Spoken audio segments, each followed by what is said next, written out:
অসময়ে সর্ষে ইলিশ খেতে ইচ্ছা করছে, তাহলে বাজার থেকে মাছ এনে ভালো করে পরিষ্কার করে কেটে ধুয়ে লবণ হলুদ মাখিয়ে আধ ঘন্টা ম্যারিনেট করতে হবে। হ্যাঁ, বাজারে অবশ্য এখন কাটা মাছ পাওয়াই যায়, আর আমরা এখন কাটা মাছ নিয়ে নিয়েই অভ্যস্ত হয়ে গেছি।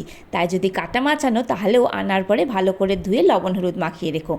আর তারপরে একটা বাটির মধ্যে সর্ষে গুঁড়ো নিতে হবে। আমি এখানে 3টে সর্ষে গুঁড়ো পাউডার নিয়েছি সানরাইজের, তার মধ্যে আড়াইখানা ব্যবহার করেছি। তার মধ্যে দিয়ে দিতে হবে একটু গরম জল, একটু লবণ আর একটু হলুদ। 5 থেকে 10 মিনিট একটু ঢেকে রাখতে হবে লবণ দেওয়ার জন্য। যদি কোনো তেতোভাব সর্ষে গুঁড়োর মধ্যে রয়েও যায় সেটা কেটে যাবে। বেশ খানিকটা পরে সর্ষে গুঁড়োটা কিন্তু প্রায় থকথকে হয়ে যাবে। এবার কড়াইয়ের মধ্যে ফ্লেমটা না জ্বালিয়ে, মানে গ্যাসের ফ্লেমটা অন না করিয়ে মাছগুলোকে সাজিয়ে দিতে হবে। তারপরে ওপর থেকে যে সর্ষে পেস্টটা আমরা করে রেখেছিলাম সেই সর্ষে পেস্টটা দিয়ে দিতে হবে। স্বাদ মতো একটুখানি চিনি দিতে হবে, নুন দিতে হবে, আর যে বাটিটাই আমরা সর্ষে গুঁড়োটা পেস্ট করেছিলাম সেই বাটি ধোয়া খানিকটা জল দিয়ে দিতে হবে।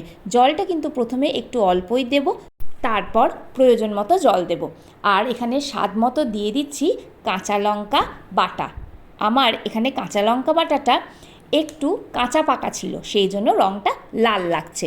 তারপরে একটু জল দিয়ে নিয়ে আর সর্ষের তেল দিয়ে ভালো করে মাছগুলোকে মাখিয়ে নিতে হবে। মাছ মাখানোর সময় কিন্তু একটু সাবধানে করতে হবে, কাঁচা ইলিশ মাছ যে কোনো সময় ভেঙে যেতে পারে। এবার ভালো করে মাখিয়ে নিয়ে গ্যাসের ফ্লেম অন করে দিতে হবে আর মাছটা ঢাকা দিতে হবে। মিনিট 3 মধ্যেই মাছটা কিন্তু ফুটে উঠবে।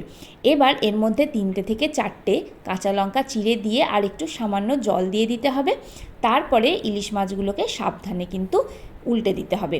তারপরে আরও 3-4টে লঙ্কা স্বাদ মতো দিতে হবে। এবার কিন্তু লঙ্কাগুলোকে আমি চিড়ে দিইনি। ব্যাস, আমাদের রান্না কিন্তু প্রায় শেষের দিকে।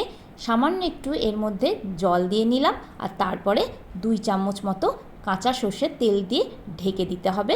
ফুটে উঠলেই মাছ গরম ভাতের সঙ্গে খাবার জন্য একেবারে রেডি।